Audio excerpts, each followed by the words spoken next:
El poder de la oración. La oración con poder. Por R. Tori. 1910. Introducción. La gran necesidad de la Iglesia en la actualidad y de la sociedad humana en general es un avivamiento genuino enviado por Dios. O es avivamiento o revolución, y una revolución que sumergiría a la sociedad humana y a la civilización en un caos y en completa confusión. Estos son tiempos de una apostasía esparcida por doquier.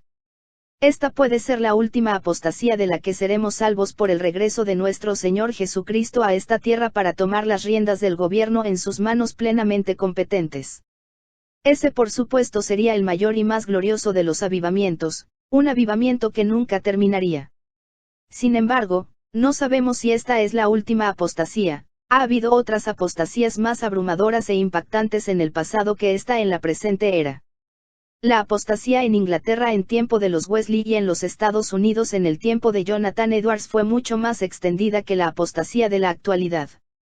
La apostasía en este país al comienzo del siglo XIX fue mucho más impactante, por lo menos en lo que se refiere a la vida universitaria, que la apostasía de la actualidad.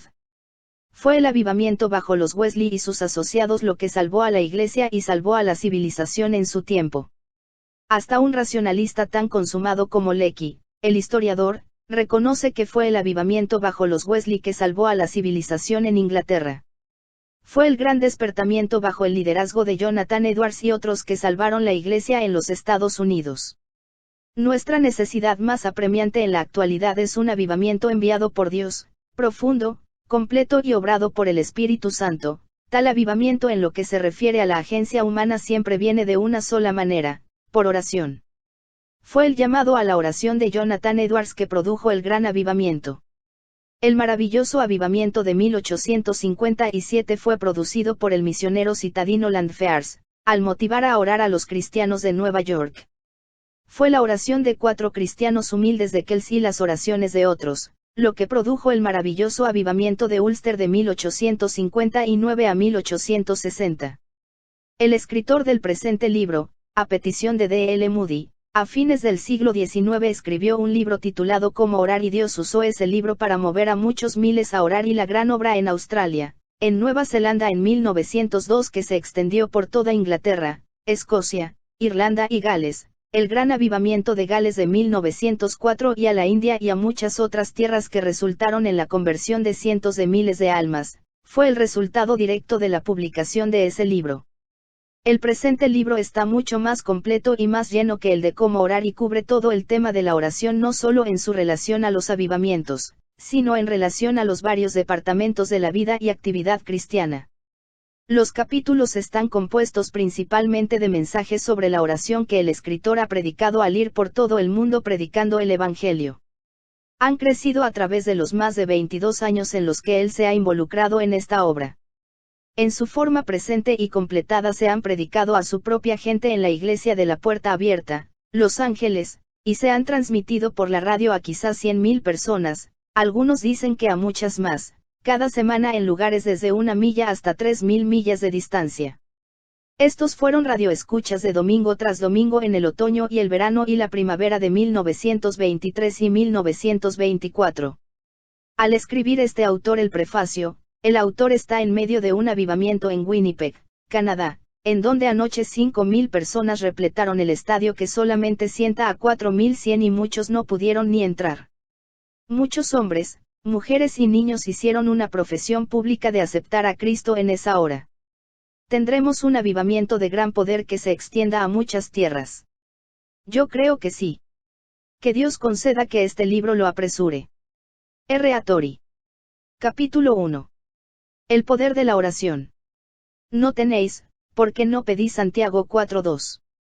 En estas 5 palabras se encuentra un mensaje de Dios. 2 de estas 5 palabras son monosílabas y las otras son palabras bastante conocidas y fácilmente entendidas en el idioma español. No obstante, hay mucho en estas sencillas 5 palabritas que han transformado muchas vidas y que han hecho que muchos obreros ineficientes llegaran a un lugar de gran poder.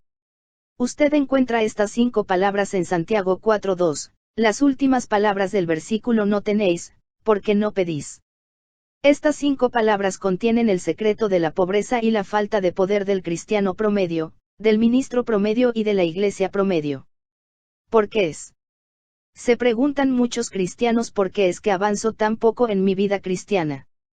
¿Por qué tengo tan poca victoria sobre el pecado? ¿Por qué gano tan pocas almas para Cristo? ¿Por qué crezco tan despacio a la semejanza de mi Señor y Salvador Jesucristo? Y Dios contesta en las palabras de nuestro texto: descuido de la oración. No tenéis, ¿por qué no pedís? ¿A qué se debe? Se preguntan muchos ministros, que veo tan poco fruto de mi ministerio. ¿Por qué hay tan pocas conversiones? ¿Por qué mi iglesia crece tan despacio? ¿Por qué los miembros de mi iglesia son ayudados tan poco o en forma tan limitada por mi ministerio? ¿Y por qué son edificados tan poquito en su conocimiento y en su vida cristianos? Y una vez más Dios contesta: descuido de la oración. No tenéis, ¿por qué no pedís? ¿A qué se debe? Tanto los ministros como las iglesias se preguntan, que la iglesia de Jesucristo está avanzando tan lentamente en el mundo en la actualidad. ¿Por qué tiene tan poco avance contra el pecado, contra la incredulidad, contra el error en todas sus formas? ¿Por qué tiene tan poca victoria sobre el mundo, la carne y el diablo? ¿Por qué el cristiano miembro de iglesia promedio vive en un nivel tan bajo de la vida cristiana? ¿Por qué el Señor Jesucristo recibe tan poco honor de la condición de la iglesia hoy en día? Y una vez más Dios contesta: descuido de la oración. No tenéis, ¿por qué no pedís? Cuando leemos la única historia de la iglesia inspirada que jamás haya sido escrita, la historia de la iglesia primitiva como quedó registrada por Lucas bajo la inspiración del Espíritu Santo en Hechos de los Apóstoles, ¿qué encontramos? Encontramos un relato de constante victoria, un relato de avance perpetuo. Leemos, por ejemplo, declaraciones como esta en Hechos 2:47, y el Señor añadía cada día a la iglesia los que habían de ser salvos, y declaraciones tales como esta en Hechos 4:4, pero muchos de los que habían oído la palabra, creyeron, y el número de los varones eran como 5,000, y declaraciones como esta en Hechos 5:14, y los que creían en el Señor aumentaban más, gran número así de hombres como de mujeres. Y declaraciones como esta en Hechos 6:7, y crecía la palabra del Señor, y el número de los discípulos se multiplicaba grandemente en Jerusalén, también muchos de los sacerdotes obedecían a la fe. Y así podríamos continuar capítulo por todo el libro, y en cada uno de los 27 capítulos después del primero encontramos la misma nota de victoria. En una ocasión me fui por todo el libro de Hechos de los Apóstoles, marcando las notas de victoria, y sin excepción alguna el grito triunfante de victoria resonó en cada uno de los capítulos. Qué diferente a la historia de la Iglesia de Cristo Jesús en la actualidad. Tome por ejemplo la primera declaración: el Señor añadía cada día a la Iglesia, eso significa todos los días, o como lo pone la versión revisada, día tras día a los que debían ser salvos. Porque en la actualidad sí tenemos una campaña de avivamiento una vez al año con una adición de 50 a 60 miembros y pasamos el resto del año deslizándonos hacia atrás, a donde estuvimos antes. Pensamos que vamos muy bien, pero en aquellos días había un avivamiento todo el tiempo y había adiciones no solamente de algunos que simpatizaban, sino que eran verdaderamente salvos. ¿A qué se debe la diferencia entre la iglesia primitiva y la iglesia de Jesucristo en la actualidad? Alguien podría responder: porque hay mucha oposición hoy en día. Oh, pero hubo oposición en aquel tiempo, oposición de la más recrudecida, con más determinación y más despiadada, una oposición que en comparación con la que usted y yo afrontamos en la actualidad es como un juego de niños. Pero aún así, la iglesia primitiva siguió adelante venciendo toda oposición, venciendo todo obstáculo, conquistando todo enemigo, siempre victoriosa, siempre sin reveses, desde Jerusalén hasta Roma, de cara al paganismo más fuertemente arraigado y la incredulidad. Yo repito la pregunta: ¿a qué se debe? Si va a los capítulos a los que ya nos referimos va a encontrar la respuesta. Vaya por ejemplo a Hechos 2:42, y perseveraban en la doctrina de los apóstoles, en la comunión unos con otros, en el partimiento del pan y en las oraciones. Esa es una descripción muy breve pero muy sugestiva de la iglesia primitiva. Era una iglesia que oraba. Era una iglesia que no solamente oraban de vez en cuando sino que perseveraban en las oraciones. Todos oraban, no solamente algunos escogidos, sino toda la membresía de la iglesia, Todos oraban continuamente con firme determinación. Persistían en la oración, como se traduce la palabra griega en Hechos 6:4. Vayamos al 6:4 y vamos a ver el resto de su respuesta, y nosotros persistiremos en la oración. Ese es el cuadro del ministerio apostólico. Era un ministerio de oración, era un ministerio en el que persistían continuamente en la oración, para traducir la palabra griega como se traduce en el pasaje anterior de Hechos 2:42, perseveraban en la oración.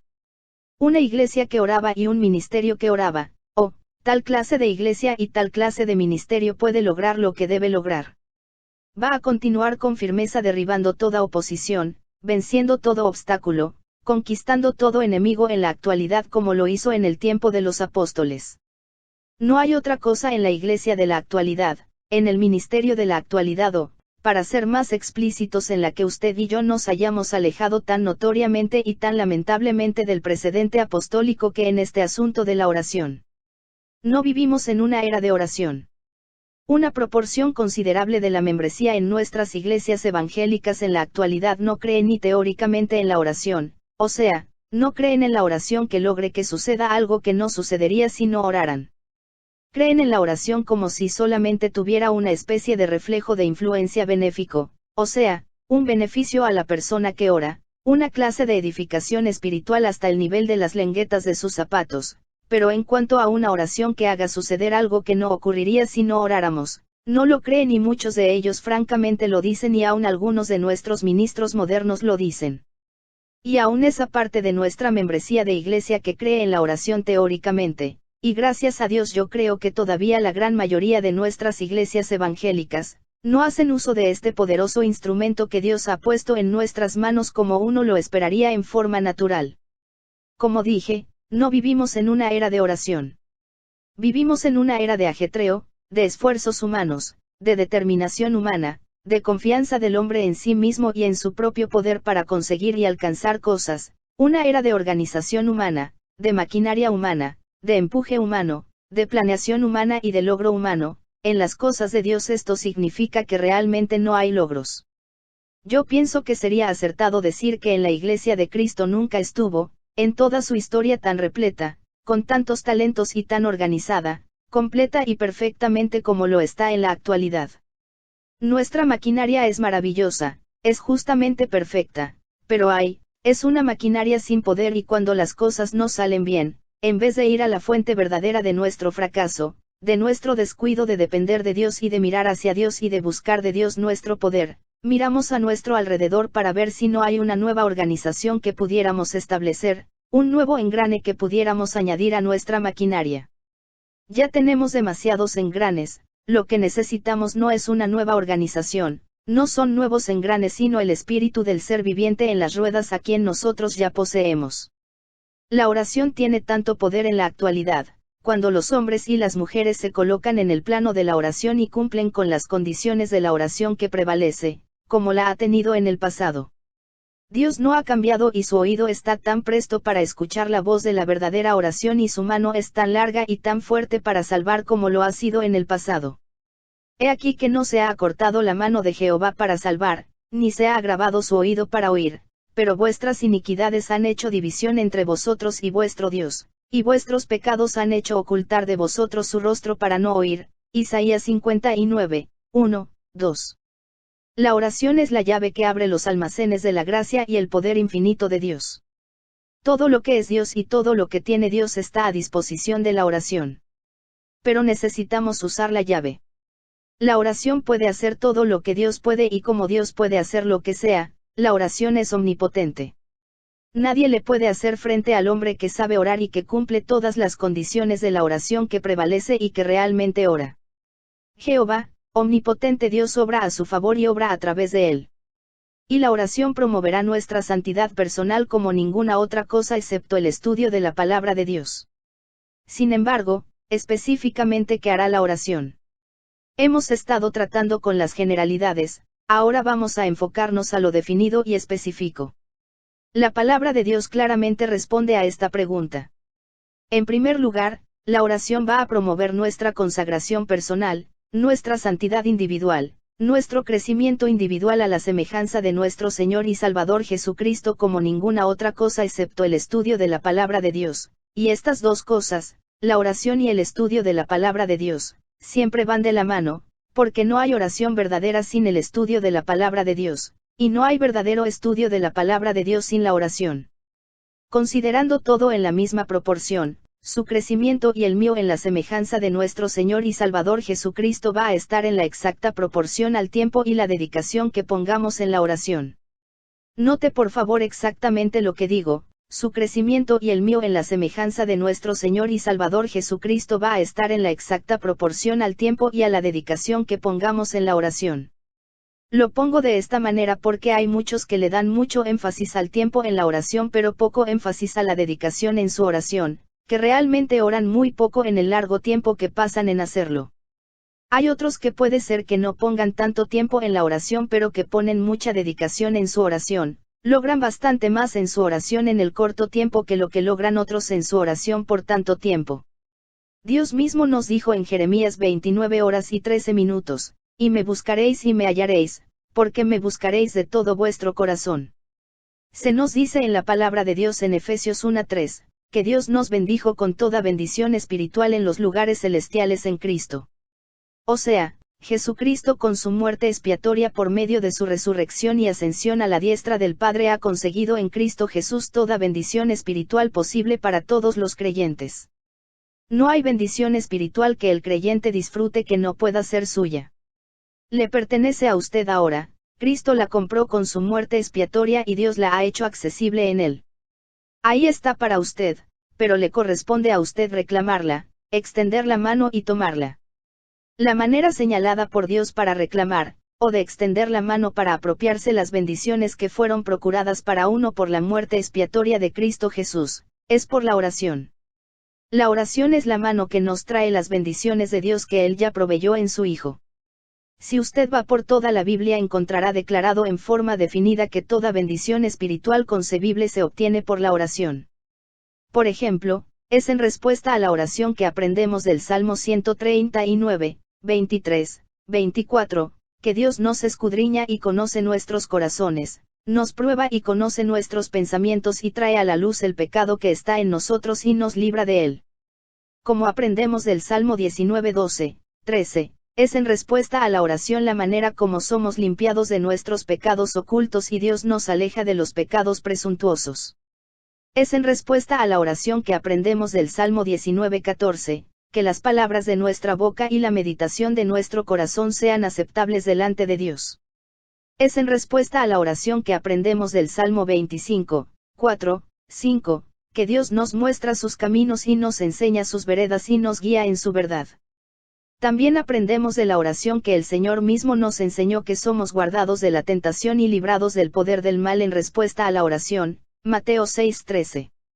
Como aprendemos de Lucas 11:13, es en respuesta a la oración que Dios nos da su Espíritu Santo, y así podríamos ir por todo el catálogo de bendiciones espirituales y encontraríamos que todas se obtienen pidiéndolas. Verdaderamente nuestro Señor mismo lo ha dicho en Mateo 7:11, pues si vosotros, siendo malos sabéis dar buenas dádivas a vuestros hijos, cuánto más vuestro Padre que está en los cielos dará buenas cosas a los que le pidan.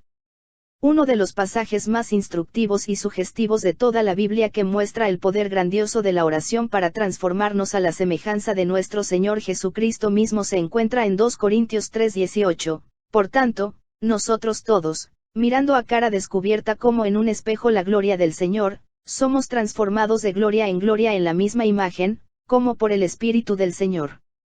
La idea es esta, que el Señor es el sol, y usted y yo somos espejos y así como un niño travieso en un día soleado capta los rayos del sol en un pedazo de vidrio y lo refleja en sus ojos y en los míos casi cegándonos, así nosotros como espejos cuando tenemos comunión con Dios captamos los rayos de su gloria moral y los reflejamos al mundo de gloria en gloria, o sea, cada nueva oportunidad en que tenemos comunión con Él, captamos algo nuevo de su gloria y lo reflejamos al mundo.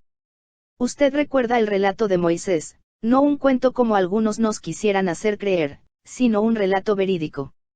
Él subió al monte y se quedó a solas con Dios por 40 días contemplando la gloria inefable y captando tanto de la gloria en su propio rostro que cuando descendió del monte, Aunque él mismo no lo sabía, su rostro brillaba de tal manera que tenía que poner un velo sobre él para cubrir de sus compatriotas israelitas la gloria enceguecedora. De igual modo nosotros, subiendo a la montaña de oración, lejos del mundo, a solas con Dios y permaneciendo un tiempo a solas con Dios, captamos los rayos de su gloria.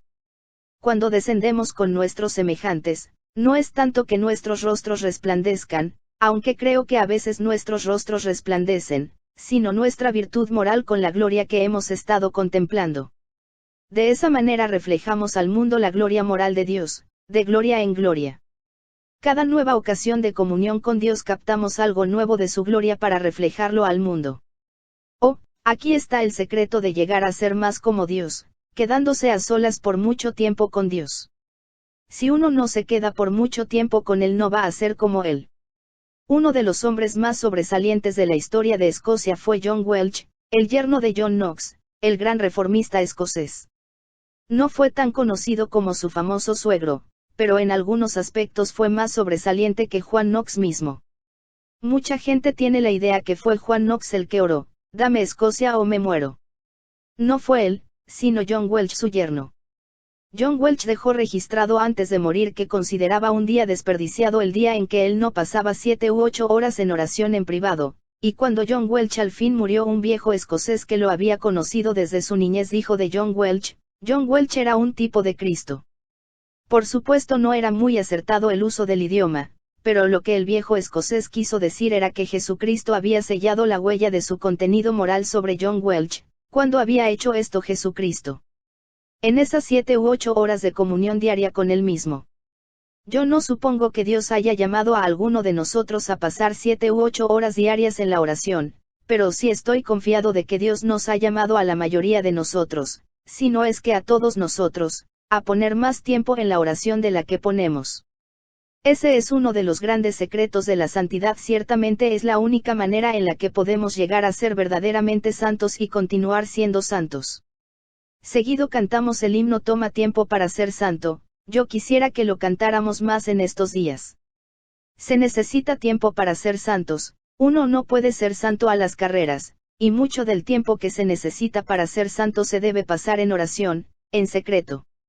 Algunas gentes se sorprenden de que los cristianos profesantes de la actualidad se parezcan tan poco al Señor, pero cuando me detengo a pensar cuán poco tiempo el cristiano promedio en la actualidad pone en su oración en privado, lo que me sorprende más es no que tan poco nos parecemos al Señor, sino que realmente nos parezcamos siquiera algo al Señor. 2. La oración va a hacer que venga el poder de Dios en nuestra obra. La oración no solamente promueve como ninguna otra cosa la santidad personal, la oración también hará que descienda el poder de Dios en nuestra obra. Leemos en Isaías 40 horas y 31 minutos, pero los que esperan a Jehová tendrán nuevas fuerzas, levantarán alas como las águilas, correrán, y no se cansarán, caminarán, y no se fatigarán. Es el privilegio de todo hijo de Dios tener el poder de Dios en su servicio. Y el versículo que acabamos de citar nos dice cómo obtenerlo y es, esperando a Jehová. A veces usted escuchará a la gente que se pone de pie en un culto, quizá no tan frecuente en estos tiempos como en la antigüedad, que dicen, estoy tratando de servir al Señor en mi pobre y débil manera. Bueno, si usted está tratando de servir al Señor en su pobre y débil manera, deje de hacerlo, su deber es servir a Dios en la manera poderosa y triunfante de Él. Pero usted dirá, yo no tengo habilidades naturales, entonces consiga una habilidad sobrenatural. La religión de Jesucristo es una religión sobrenatural de principio a fin y debemos vivir nuestras vidas en el poder sobrenatural de Dios a través de Jesucristo y deberíamos realizar nuestro servicio con poder sobrenatural, el poder de Dios ministrado por el Espíritu Santo a través de Jesucristo. Usted dirá, yo no tengo dones naturales. Entonces obtenga dones sobrenaturales. Se ha prometido el Espíritu Santo a todos los creyentes para que puedan obtener los dones sobrenaturales que los capaciten para el servicio particular al que Dios los ha llamado. Él, el Espíritu Santo, reparte a cada uno de los creyentes en particular como Él quiere. 1 Corintios 12:11, nos corresponde a nosotros tener el poder de Dios, si solamente lo buscáramos en oración en todos y cada uno de los aspectos de servicio a los que Dios nos llama. ¿Es usted madre o padre? Usted desea el poder de Dios para criar a sus hijos en la disciplina y amonestación del Señor. Dios se lo manda y Él se lo manda especialmente al Padre. Dios dice en Efesios 6:4, y vosotros, padres, no provoquéis a ira a vuestros hijos, sino criadlos en disciplina y amonestación del Señor. Ahora bien, Dios nunca manda lo imposible y al mandarlo a nosotros como padres y también a las madres de criar a nuestros hijos en la disciplina y amonestación del Señor es posible que lo podamos hacer. Si alguno de sus hijos no es salvo, la primera culpa está al pie de su puerta. Pablo dijo al carcelero de Filipos, cree en el Señor Jesucristo, y serás salvo, tú y tu casa, Hechos 16:31. Así es el deber solemne de todo padre y madre guiar a cada uno de sus hijos a Cristo. Pero nunca lo podremos lograr a menos que estemos mucho en oración con Dios para que Él dé el poder para hacerlo. En mi primer pastorado tuve como miembro de la iglesia, a una excelente cristiana. Ella tenía un niño de 6 años que era uno de los jovencitos más incorregibles que yo hubiera conocido, era el terror de la comunidad. Un domingo, al final del servicio de la mañana, su madre vino a mí y me dijo, «¿Usted conoce a?», mencionando al niño por su primer nombre. Sí, le respondí, lo conozco. Todo mundo en el pueblo lo conocía. Entonces dijo, «Usted sabe que no es muy buen niño». Sí, contesté, sé que no es un buen niño. Realmente esa era una manera definitivamente eufemística de decirlo, de hecho él era el terror del vecindario. Luego su madre con un corazón cargado dijo, ¿qué debo de hacer? Le contesté, ha intentado la oración. Dijo ella, por supuesto, yo oro. Oh, le dije, a eso no es a lo que yo me refiero.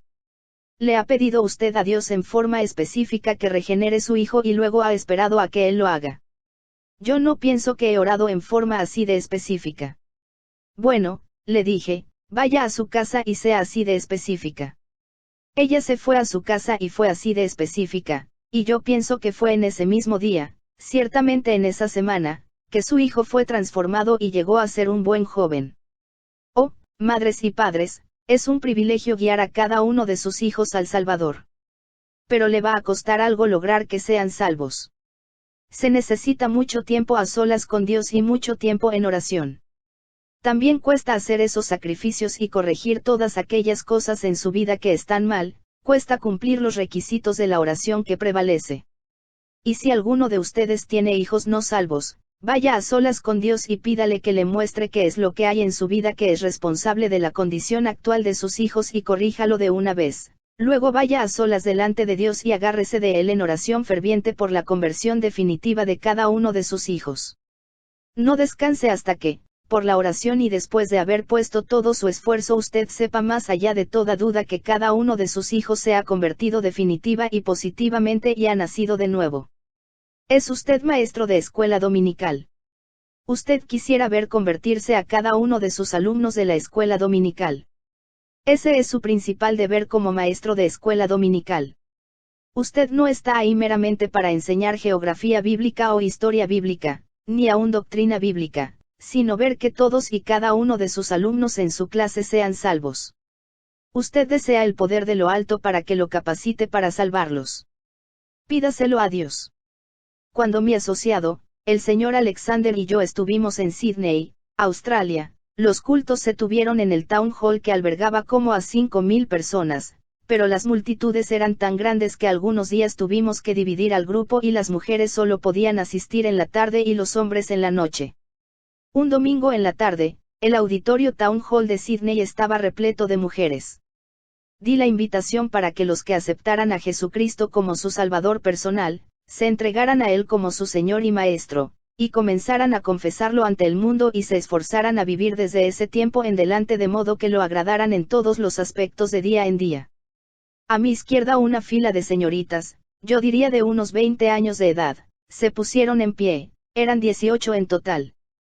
Al mirarlas una al lado de otra, pensé, esta es la clase bíblica de alguien. Después pasaron al frente con otras mujeres que fueron a hacer una profesión pública de aceptar a Cristo. Cuando terminó el culto una señorita vino a mí, su rostro adornado con sonrisas y me dijo, esta es mi clase bíblica. He estado orando por su conversión y todas ellas han aceptado a Cristo hoy. Estábamos teniendo cultos en Bristol, Inglaterra. Un fabricante prominente en Exeter, tenía una clase bíblica en esa ciudad, una clase de 22 hombres. Él los invitó a todos a ir a Bristol con él, para escucharme predicar. 21 de ellos estuvieron de acuerdo en ir. En esa reunión 20 de ellos aceptaron a Cristo.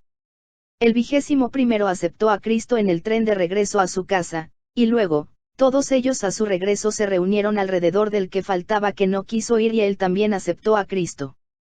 El maestro estaba orando por la conversión de los miembros de su clase y estaba dispuesto a hacer los sacrificios necesarios para que sus oraciones fueran contestadas. ¿Qué avivamiento tendríamos si todos los maestros de escuela dominical fueran a orar de tal manera que vieran la conversión de cada uno de los alumnos de su clase? ¿Está usted involucrado en obra pública? Quizás es predicador, o quizás habla desde una plataforma pública. ¿Anhela usted el poder en su obra? Pídalo. Nunca olvidaré la escena de la que fui testigo hace muchos años en la ciudad de Boston. Estaba en la Convención Internacional de Obreros Cristianos que se estaba llevando a cabo en el Templo Tremont que sienta a 3.500 personas. Fue mi privilegio presidir en la convención un sábado en la mañana a las 11 en punto. El Templo Tremont estaba repleto a toda su capacidad, todos los asientos estaban ocupados. Cada centímetro de la sala estaba lleno de mujeres y hombres a quienes se les permitió estar de pie y multitudes afuera aún clamaban para que se les dejara entrar. La audiencia era una audiencia fina en calidad y era muy grande en cantidad. Al mirar detrás de mí en la plataforma, parecía que todos los ministros líderes y clérigos no solamente de Boston sino de Nueva Inglaterra estaban en esa plataforma. Frente a mí miré sentados a los líderes no solo de la vida eclesial sino de la vida social, comercial y política de Boston y de las regiones circunvecinas. Me puse de pie para anunciar al siguiente orador en el programa y mi corazón se hundió pues la siguiente oradora era una mujer. En aquellos días yo tenía prejuicio contra las mujeres que hablaban en público bajo cualquier circunstancia. Pero esta mujer en particular era una cristiana profesante, era presbiteriana, y supongo que eso es bastante ortodoxo para la mayoría nosotros, y ella había sido lo que llamaríamos cristiana mundana, que bailaba, jugaba a las cartas e iba al cine. No obstante, tenía ella una experiencia de la que yo no había oído. Una noche al estar sentada en su hermosa casa en Nueva York, ella era una mujer rica, ella se dirigió a su esposo mientras estaba sentado leyendo el periódico y le dijo, «Esposo, me enteré que están haciendo una buena obra en la misión de Jerry Macaulay en el 316 de Water Street. Vamos a ayudarlos». Y él era como ella, de un corazón generoso, pero muy mundano. Dejó a un lado su periódico y dijo, «Pues vamos». Se pusieron sus abrigos y se dirigieron al 316 de Water Street. Cuando llegaron se encontraron el auditorio de la misión lleno y se sentaron en la parte de atrás cerca de la puerta. Al sentarse y al escuchar uno tras otro a esos hombres rescatados fueron llenos de un nuevo interés. Parecía que un nuevo mundo se les abría a ellos y al final la mujer se dirigió a su esposo y le susurró, «Supongo que ellos van a tener que ayudarnos en vez de nosotros a ellos. Ellos tienen algo que nosotros no tenemos». Y cuando se dio la invitación, este culto caballero tan elegantemente vestido y su esposa pasaron al frente y se arrodillaron en el altar, en el aserrín, junto a los vagos, borrachos y otros desechados, en la Water Street. Pero de esto yo no sabía nada. Solo sabía el tipo de mujer que ella había sido y cuando vi su nombre en el programa, mi corazón se hundió y pensé, qué desperdicio de esta oportunidad tan magnífica, aquí está esta maravillosa audiencia y solamente va a hablarles esta mujer. Pero yo no tenía autoridad para cambiar el programa, mi responsabilidad era simplemente anunciarla. Reuniendo toda la cortesía que podía bajo las circunstancias, presenté a la dama y después me sumí en mi asiento de encargado de programa y enterré mi rostro en mis manos y empecé a orar a Dios que nos salvara del desastre. Algunos años después estaba yo en la ciudad Atlanta y uno de los obreros cristianos, líderes de esa ciudad que había estado en esa convención de Boston vino a mí riéndose y dijo, «Nunca olvidaré cómo usted presentó a la señora tal y tal en la convención de Boston y luego usted fue y se sentó en su silla y se cubrió el rostro con las manos, como si usted hubiera hecho algo de lo que se sentía avergonzado». «Bueno», le dije. Pero al decirlo empecé a orar y no mucho después saqué mi cara de entre mis manos y comencé a mirar mientras oraba. Cada uno de esos 3.500 pares de ojos se sobresaltaron mientras esa mujer hablaba. Pronto vi lágrimas que venían a los ojos de los que no estaban acostumbrados a llorar y vi a mujeres y hombres que sacaban sus pañuelos y al principio trataban de disimular que no estaban llorando y luego aventando toda simulación a los vientos. Los vi inclinar sus cabezas en los respaldos de sus asientos enfrente de ellos y sollozaban como si sus corazones se fueran a quebrantar. Antes de que terminara ese maravilloso discurso, toda la audiencia había sido arrasada por el poder de las palabras de la mujer, como los árboles en los bosques a veces son arrasados por el ciclón. Esto fue el sábado en la mañana. El siguiente lunes en la mañana el Dr. Broadbeck, en ese tiempo pastor de una de las iglesias metodista principales de Boston, vino a mí y dijo con voz entrecortada: hermano Tory, no podía abrir mi boca para hablar ni a mi propia gente en mi propia iglesia ayer en la mañana sin romper en llanto, al recordar esa maravillosa escena de la que fuimos testigos aquí el sábado en la mañana. Cuando terminó ese maravilloso discurso, algunos de nosotros fuimos a esa mujer y le dijimos: Dios la ha usado maravillosamente esta mañana. Oh, respondió ella, quisiera usted saber el secreto. Anoche, al estar pensando en la gran multitud que iba a llenar el templo de Tremont esta mañana, y en mi propia falta de experiencia para hablar en público, me pasé toda la noche en mi rostro delante de Dios en oración. Oh, hombres y mujeres, si pasáramos más noches delante de Dios en nuestros rostros en oración, habría más días de poder, cuando estuviéramos delante de nuestras congregaciones.